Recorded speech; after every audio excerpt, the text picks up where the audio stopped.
Welcome to Watchtower History. This is an interesting story. All right, Rutherford's involved here. And let's see what kind of person he's described as. Remember, this is the Court of Appeals. So at the time the interpleader sent these notes to Mr. Rutherford, an attorney at Boonville, for collection, Rutherford at once went to Metzetter's saloon where he found the machine. And there's this controversy about a cash register. And I guess the guy didn't pay for the cash register. And so Rutherford went to just take it back. And so that's where Rutherford found the machine and demanded payment of the balance due thereon. Merstetter declared his inability to make the payment and offered the return of the cash register in satisfaction of the notes. It seems that the interpleader's attorney agreed to accept this proposition. But beyond a mere verbal proposal and acceptance, nothing further was done. The attorney did not surrender Merstetter's notes, nor did the latter give up the register, but the machine was allowed to remain in use at the saloon the same as before. Rutherford, the attorney, testified that he was waiting for some agent of the interpleader to come and get the machine. On February 25th, and I'll skip a little bit, the former closed his business, turned the keys of the building over to the agent, therefore, and left the county. The cash register was left sitting on the saloon counter. Rutherford also testified that the party in the possession and charge of the building knew that the machine was left there for Rutherford. It was suggested that before taking the machine away, the deputy constable go down the street and consult with the plaintiff's attorney. Thereupon, the deputy placed the register on the counter, and I'll skip a little bit more here. But on returning to carry out his levy, the constable found the interpleader's attorney had taken the machine away and placed it in his office. So Rutherford just took the machine. So it starts. The facts established by undisputed testimony show a valid levy and unquestionably prove that the officer did not intend to abandon the same while he went to consult the lawyer, and it's equally clear that the interpleader's attorney at the time so understood it. It would be trifling with justice and offering a premium to what appears sharp practice to hold that constable indeed to, or did in effect, abandon the levy which he had already made. In our opinion, the trial court correctly instructed the jury to find against the interpleader, and his judgment will be affirmed. All concur. And so Rutherford got in trouble for taking the cash register. It was basically stealing the cash register. Actually, that's part of evidence when it's involved in court. Yeah. So he tampered with evidence, technically. Yeah. The little one there on the right is just one of those little quaint ones I was talking about earlier. It says J.F. Rutherford went to the Lindell, and I think that was either a restaurant or a hotel. You know, they made notices of all those little visits in the paper. Sometimes you'll see a note where Rutherford ate at this place. The Tipton Times, October 26, 1897, has a story here that's interesting. That's very important to his life. Mr. and Mrs. J.F. Rutherford returned from El Dorado Springs last week.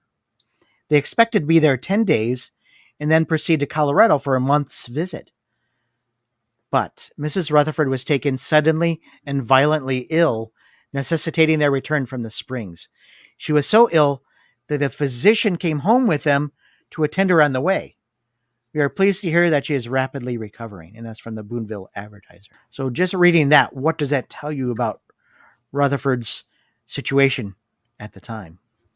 Are you going with his wife being ill, moving to California? Is that okay? That's one. That's one. That's one part. Can you mention that? Go ahead.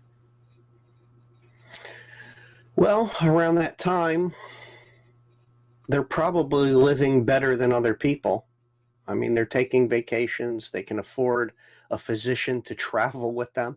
I'm sure that would have been cheap even back then. Is this the beginning of her illness that she needs to move to California?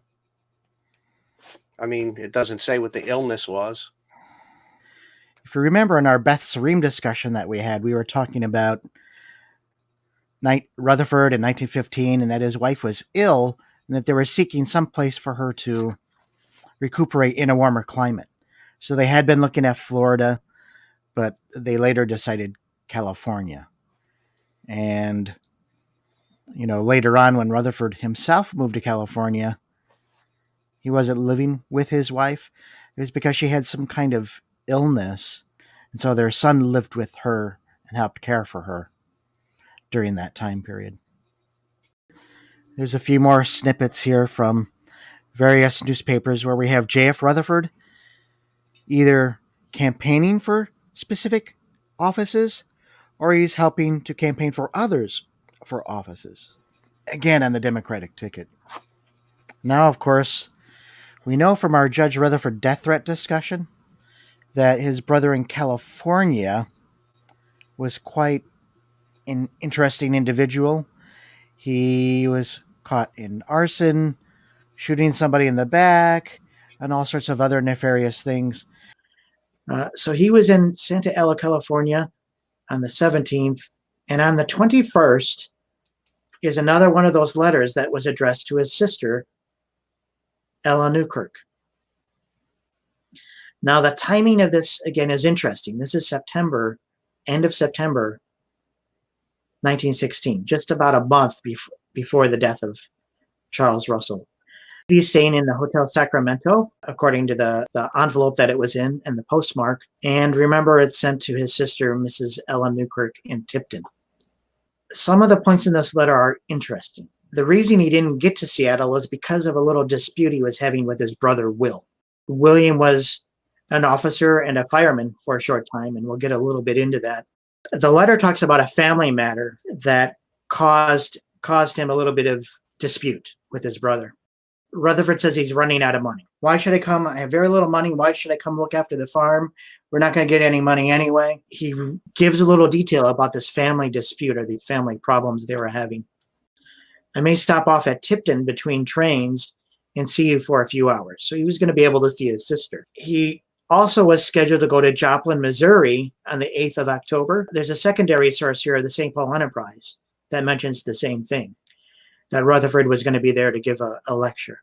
Now, the next section of the letter gives a little background into Rutherford's family history that up until now has been previously unknown. So it says, I note what you say about Will and Bert being there. And that's two of his brothers. If I could bring myself to believe that Will really cares to see me, I would stop there on my way east. But I can't feel that he does care to see me for any good. I'm very sorry that such is the case. While I know that I am in the Lord's hand, and fear not what any man might do unto me, yet for his sake, and that of the other members of the family, I believe it best for me to keep out of his way. He's said so many harsh things about me that my presence might provoke him to do things he would afterwards much regret. I wished it were not so. But we have another letter. And that's where it gets even more interesting. It says, furthermore, I see no reason why I should spend what little money I have left in coming to Missouri to look after the farm. I made several trips there for that purpose, but with no avail. I have about concluded to let the whole matter take its course, and if I never realize anything out of the farm, well and good. What was Will threatening is the question. I'm excited about the death of Rutherford one. That is so cool. And notice he says, this is Watchtower Gold history. You're like Smeagol finding the ring. Yeah. I have the precious. Well, in this package that was found inside the Studies in the Scriptures found in this used bookstore was a handwritten letter dated October 11th, 1916. This is just a couple weeks before Charles Taze Russell dies. He says, should my brother Will ever kill me, please see to it that it be made known that my desire is that he be not prosecuted. Leave him entirely in the Lord's hands. I write this because of threats he has made. What kind of relationship do these men have? What kind of... And again, it seems like as a Christian, the judge took the higher road. He wasn't, got to say, he wasn't concerned about getting even, revenge, make sure he's prosecuted. He just, well, you know what? So be it. Let it go. He didn't want evil to his brother. So he's to be commended for that. Yeah, I think that's a very good take on it. And as much as we know about Rutherford's history and some of the things that he did in the years to follow, this is a very good letter about Rutherford. Not so good about his brother. Here's the death threat letter. The original one. That's holding a bit of history right there, right? What kind of person was the judge's brother or brothers? There could always be a bad apple. However, a lot of times the apple don't fall far from the tree either. Yeah, and the other brother also had issues. So I did a little research, a little digging. There's the California versus William Rutherford. He was acquitted of manslaughter in May 1894, just a few months after he became a police officer. He shot a fleeing suspect in the back. Newspaper articles. Okay, so this is real here. That's real. Officer Rutherford has been indicted for perjury. So yeah, it's amazing. This information's amazing. Wow, Jeff, this is awesome. It really is. This is awesome. There's also the Sacramento grand jury story that basically says the shooting while on duty of a young lad, Elmer Smith, ran away, and refusing to halt, the officer fired a shot, as he says, merely to frighten the fugitive and cause him to stop. The bullet, however, struck and killed Smith. The officer was exonerated by the coroner's jury, and nothing was ever done about the matter until now. They didn't let it go, by the way. Again, says the grand jury of Sacramento has indicted policeman Rutherford for murder. Rutherford shot and killed an escaping boy whom he had endeavored to arrest about a year ago. In the February 21st, 1896 article, it says he was too zealous. Officer Rutherford has been indicted for perjury by the Sacramento grand jury, and he got caught more than once. Rutherford was also a jailer, a night jailer. William McCullough died suddenly at the jail yesterday morning. Night jailer Rutherford gave him several doses of bromide during the night, and he quieted down to some extent before morning. At 4 o'clock, he was pacing back and forth in the corridor of the jail when he suddenly collapsed and fell to the floor in a faint. Dr. Long was immediately summoned, but when he arrived, the man was dead. California versus William Rutherford 2 was an 1895 California criminal prosecution in which William Rutherford was acquitted of the 1985 battery on a Union Civil War veteran. Due to conflicting testimony of multiple witnesses for both the prosecution and defense, it was thrown out. So he got in quite a bit of trouble. Yeah, he was basically an incompetent as an officer. Both sworn in as an officer and both as a citizen, civilian, or whatever word you want to use. So he was not someone to be trusted or relied upon for anything, I don't think. At the end of that, it says Rutherford himself passed out drunk in public. The veteran testified about a week prior to this incident that Rutherford had spent several hours sleeping in the horse stable during his night shift. So in 1899, you have another case, California versus William Rutherford. And so Rutherford was arrested and charged with carrying a concealed weapon and threatening the life of his brother-in-law. So here is another case where he's making death threats to family members. Yeah, and his brother-in-law was some kind of special police officer, and they got into some kind of fight, some kind of heated argument over slot machines. And he was arrested twice for that one and charged with battery. But looks like his brother-in-law dropped the charge, but he was still guilty to the concealed weapon. And the last story I found on him is the Oakland Tribune, October 5th, 1916. And I know there's more out there, but this shows the kind of character that the guy was. It says a truck belonging to A.G. Porter and driven by J. Kennedy turned over on Sunnyside Avenue, Piedmont, injuring Mr. Merritt, who was riding in the truck. Merritt was taken to the receiving hospital by First Assistant Chief Woolley and Officer Rutherford, where it was stated that he was suffering from the concussion of the brain, a sprained wrist, and a lacerated thumb. So here, Will Rutherford was the hero. Yeah, I didn't know all this about his brother. I knew there was a death threat and all that, but I didn't know the background of him and all that. And we have another brother here in Missouri who was found guilty of nipping $500 from a bank. So he ended up going to 2 years to a penitentiary for that. You can't help but notice all three, and there are three different papers. All three of them list Rutherford, J.F. Rutherford, as a prominent lawyer in Boonville, which is interesting. I mean, I'm sure it's a small, community type thing, and back then things were different. But a lot of times, a community, to list that, you're prominent when you're a lawyer or a doctor. So whether that's he stood out even among other lawyers, or was just prominent for the title of it. So that it is interesting that three different papers say that. And it's, we had the brother in California. We got this one. The one in California had even threatened to kill Rutherford, if you remember from our death threat discussion. And Rutherford's caught taking a cash register. So there's some kind of weird things going on in the family there. And in the other comment here, his family is one of the oldest and best known in central Missouri. Now, his father was a farmer. So who know, with the rest of the family, unless their brother is made them well known for his antics. I mean, we don't know at this point. Maybe we'll do a search on that one of these years. Again, here's more rousing meetings, campaign rallies for the Democrats.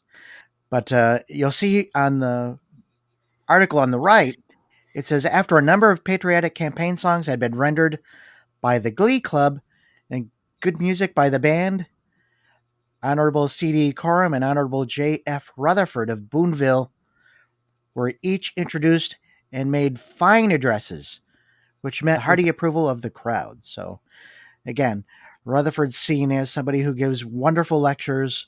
He can incite a crowd, get him riled up, get him excited, try and get him out for the vote.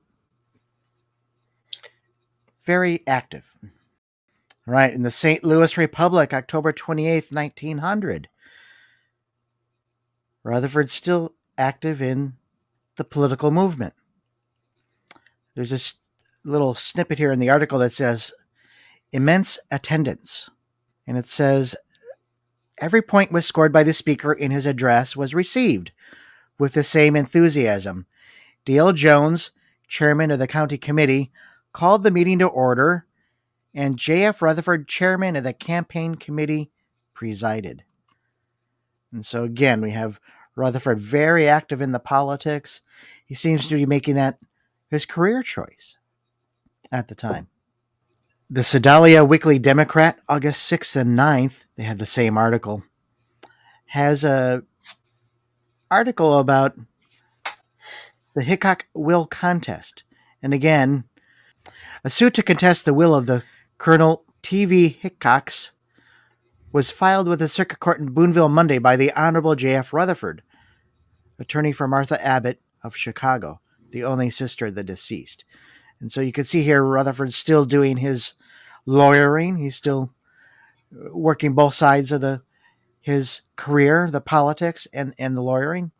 And again, this is 1901. 1903, April 27th. We have a case here that is the Hess versus D.T. Draffin and Company. April 27th, 1903. This is the case that finally broke up the Draffin and Company. This is the company that Rutherford had worked for. You can see how they were held in contempt of court here. And I think this is shortly before David, who worked for the company there, committed suicide as well. Draffin and Williams was a well-respected firm in Cooper County, but if you read the court records, you kind of get the idea they were a little shady. And so maybe this is, some of the background to Rutherford's character in the type of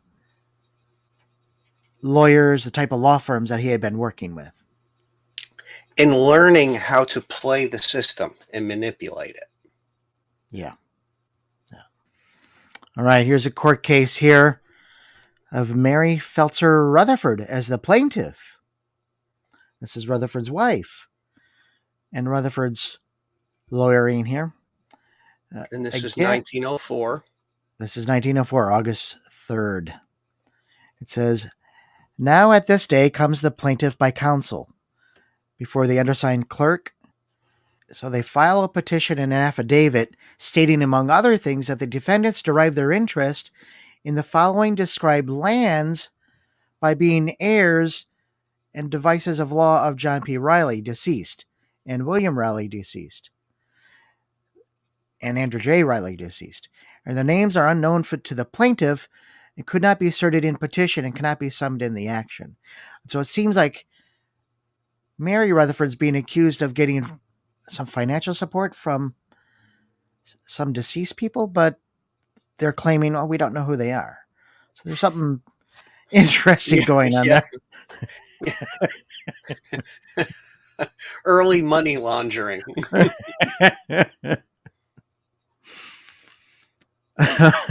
And notice he's involving his wife in it somehow. Yeah, well, and there's some kind of land thing going on here as well, right? Because it's talking about the west halves of these lots and these lots and these lots, 400 acres, more or less, in Dent County, Missouri, and to divest defendants of any title. So there's some accusations going on here. But if you remember the death threat discussion that we had, the whole issue the Rutherfords were having in the family that caused Rutherford's own brother to want to kill him was, again, a property thing with the selling of the family farm.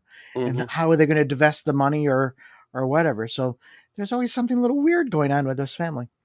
And fast forward, that's why I look at it as he must have saw when Russell died.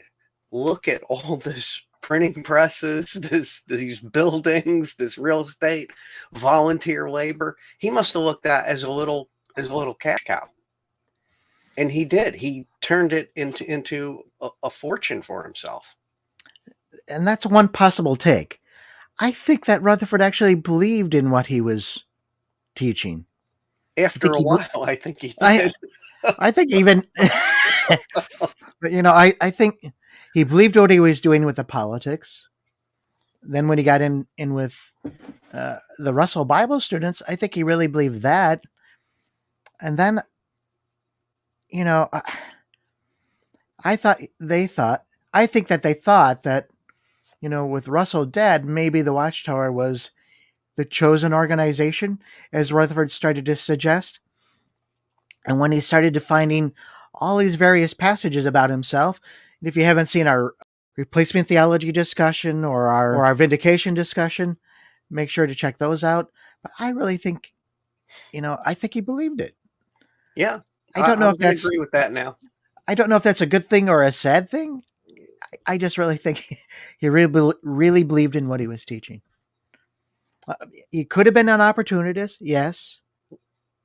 But as we'll proceed through this discussion and looking at where Rutherford got his ideas from, I think it's going to paint a new light on what he was, who he was, what he believed, and why he believed it.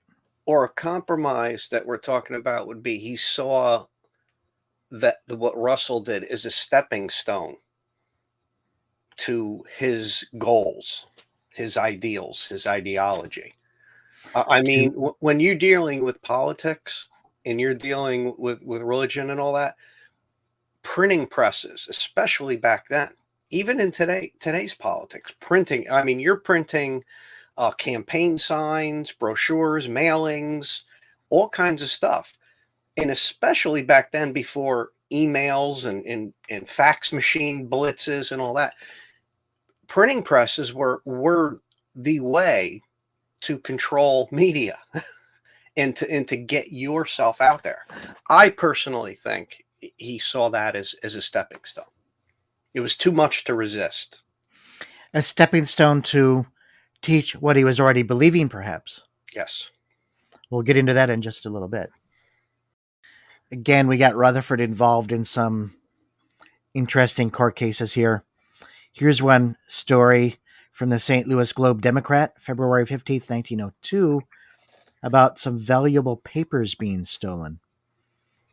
And so this one says, the suit over the estate involves many legal questions. The main point in dispute is a conveyance made by Mrs. Castleman of the interest she had in her father's estate to her son. Benjamin R.H. Castleman conveyed his expected estate from the grandfather to one J.F. Rutherford, who in turn made a conveyance to Castleman, thus giving him the entire estate of his ancestor, providing the previous proceedings were all legal. The former proceedings are questioned by the brother, and on the ground that he filed the two suits. One is to set aside that conveyance and have the title to half of the real estate. And so Rutherford's involved in this real estate deal. It sounds a little bit shady again. Well, I'm going to make a comment, and I'm even going to defend him a little bit.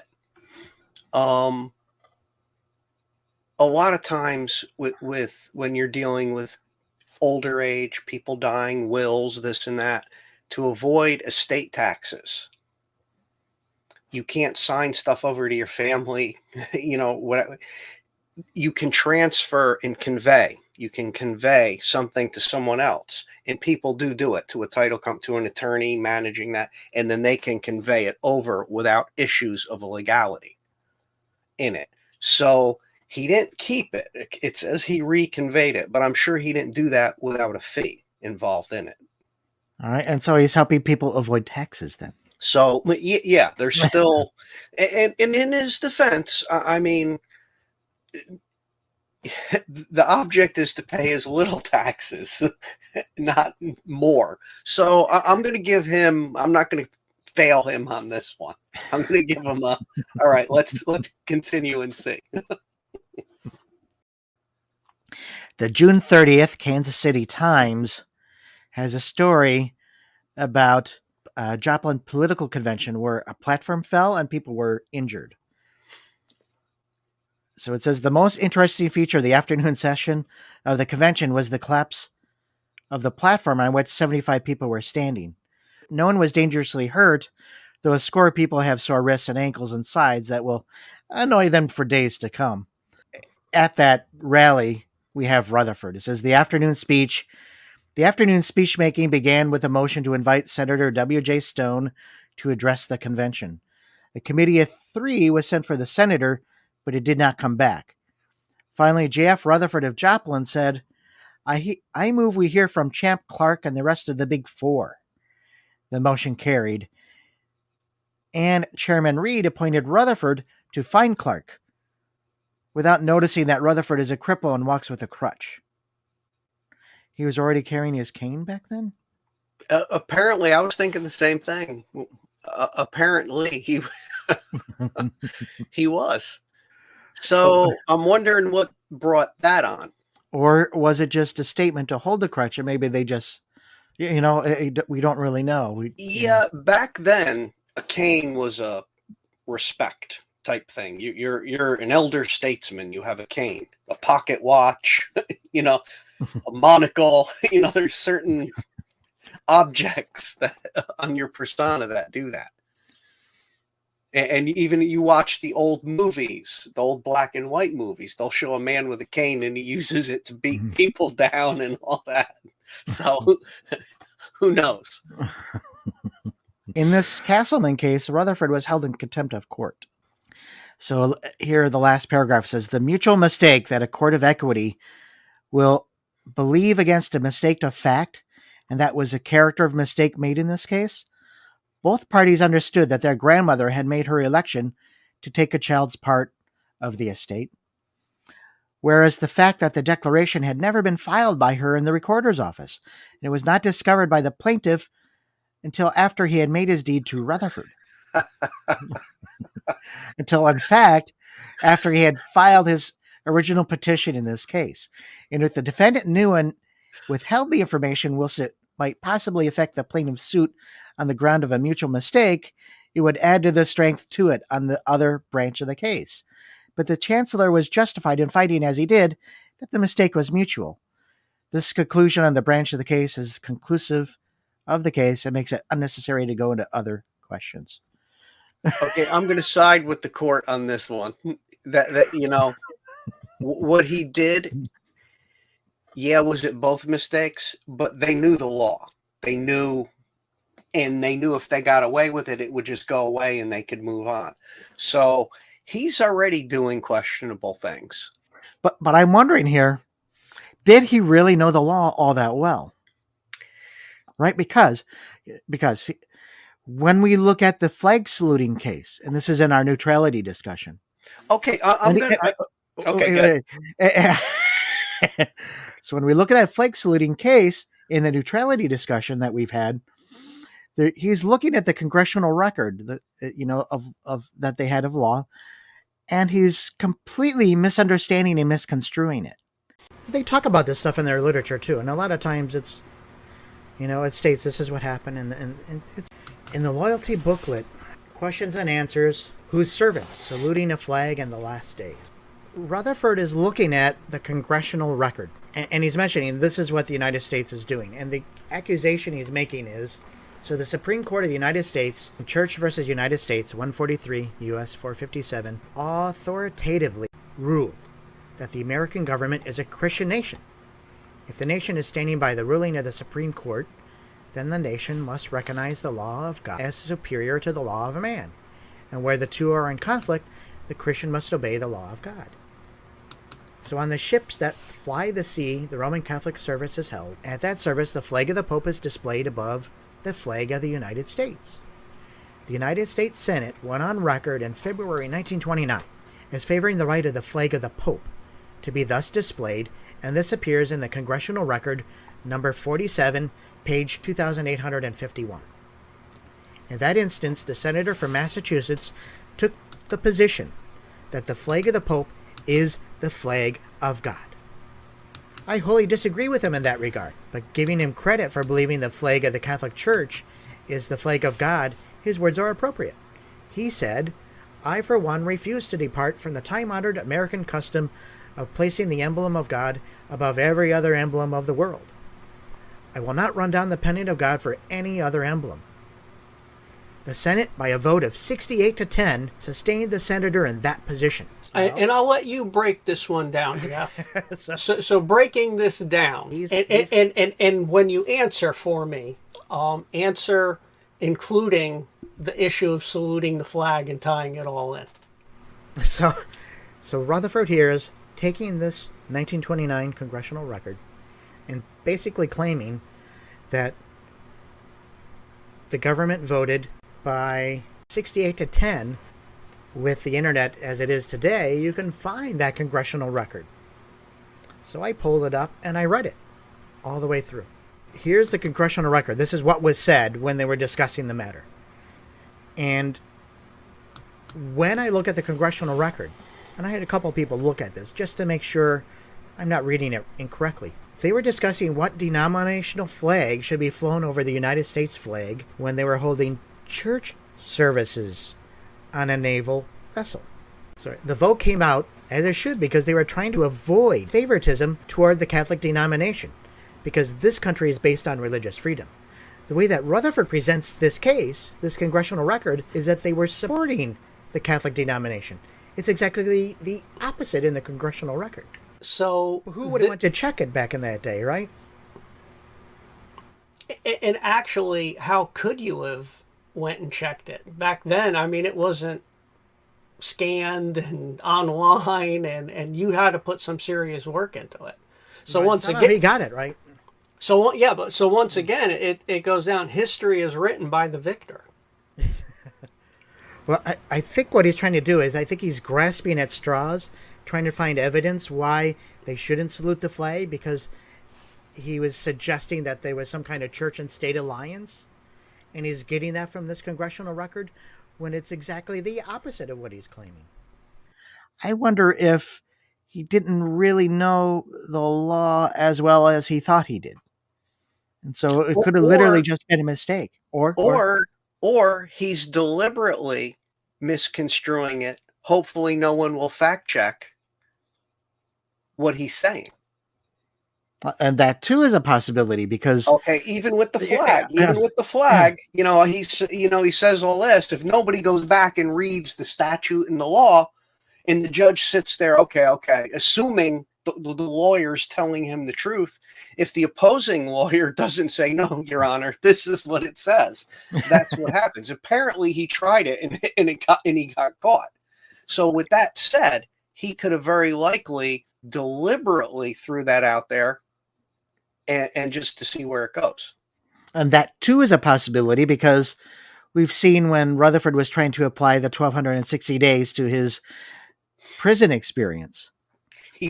Minus a few days and several days, right? Yep. So he would make certain statements, again, hoping nobody would remember the exact dates or not have any way of going back to check. And then that would prove he was a chosen one. So he was always fudging the numbers or trying to fudge the facts a little bit to present his case. Yeah. He was released the 21st. He said, I got out the 22nd and began work immediately the 27th, and that led to the 1260 prophecy. No, they didn't even begin the work on the 27th. They just talked about it. That's right. Talked about it. We talked about it.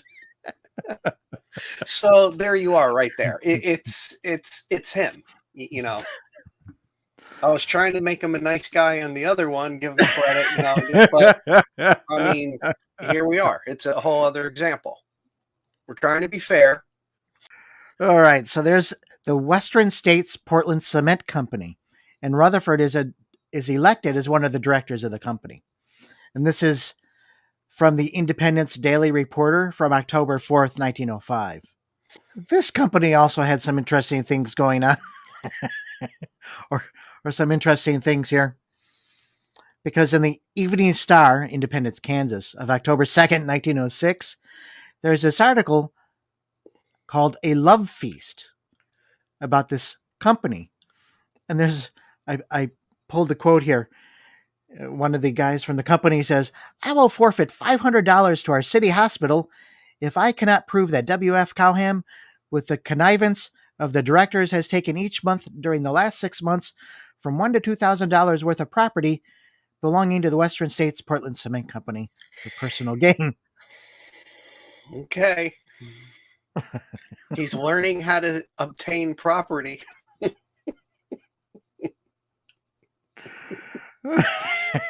We can't prove this one. I'm not saying he's done this, but okay, there's property being transferred, moved around, and if you look at what he did at the time when right before they went to prison, they illegally used one of the properties as a bail bond, which is against the law, and they got caught with that, if you remember that. Yeah. So he's kind of an expert on playing around with properties and stuff. So that doesn't look good.